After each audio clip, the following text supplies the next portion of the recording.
السلام علیکم جی دوستو، سب خیریت سے ہیں؟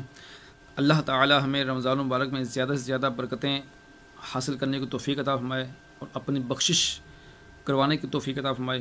آج کی دلچسپ معلومات کی طرف چلتے ہیں۔ اگر ابھی تک آپ نے ہمارے چینل سبسکرائب نہیں کیا تو وہ بھی کر لیجئے تاکہ آپ کو مزید اچھی سے اچھی ویڈیوز مل سکیں، اور اس ویڈیو کو آخر تک سنیے، انشاءاللہ بہت کچھ سیکھنے کو ملے گا۔ چنانچہ یاد رکھیے کہ توحید اور رسالت کا اقرار کرنے اور تمام ضروریات دین پر ایمان لانے کے بعد جس طرح ہر مسلمان پر نماز فرض قرار دی گئی ہے، اسی طرح رمضان شریف کے روزے بھی ہر مسلمان مرد و عورت، عاقل اور بالغ پر فرض ہیں۔ یہ روزے کب فرض ہوئے؟ یہ روزے 10 شعبان المعظم سن 2 ہجری کو فرض ہوئے۔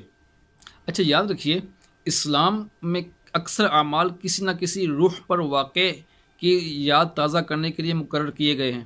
مثلا صفا اور مروہ کے درمیان حاجیوں کی سعی حضرت سیدتنا حاجرہ رضی اللہ تعالی عنہا کی یادگار ہے۔ آپ رضی اللہ تعالی عنہا اپنے لخت جگر حضرت سیدنا اسماعیل ذبیح اللہ علی نبینا و علیہ الصلوۃ والسلام کے لیے پانی تلاش کرنے کے لیے ان دونوں پہاڑیوں کے درمیان 7 بار چلی اور دوڑی تھیں۔ اللہ تعالیٰ کو حضرت سیدتنا حاجرہ رضی اللہ تعالی عنہا کی یہ ادا پسند آ گئی، لہٰذا اسی سنت حاجرہ کو اللہ تعالیٰ نے باقی رکھتے ہوئے قیامت تک کے حاجیوں اور عمرہ کرنے والوں کے لیے صفا مروہ کی سعی کو واجب کر دیا۔ اسی طرح ماہ رمضان المبارک میں سے کچھ دن ہمارے پیارے آقا مکہ مدینہ کے داتا صلی اللہ تعالی علیہ وآلہ وسلم نے غار حرا میں گزارے تھے۔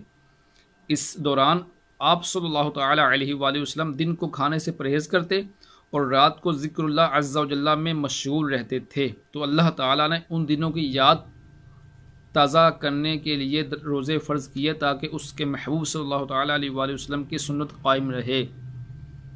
تو اللہ تعالیٰ کو اپنے محبوب بندوں کی ادائیں کتنی پسند ہیں، کتنی محبوبوں کی ادائیں بھی محبوب ہیں۔ اور یہ یاد رکھیے کہ یہ روزے صرف اس امت پہ نہیں ہیں بلکہ پہلی امتوں پر بھی تھے۔ تو آئیے ہم سنتے ہیں کہ پہلی امتوں پر کس طرح روزے تھے۔ روایات سے پتہ چلتا ہے کہ حضرت سیدنا آدم صفی اللہ علی نبینا و علیہ الصلوۃ والسلام نے 13، 14 اور 15 تاریخ کو روزہ رکھا۔ حضرت سیدنا نوح نجی اللہ علی نبینا و علیہ الصلوۃ والسلام ہمیشہ روزہ دار رہتے۔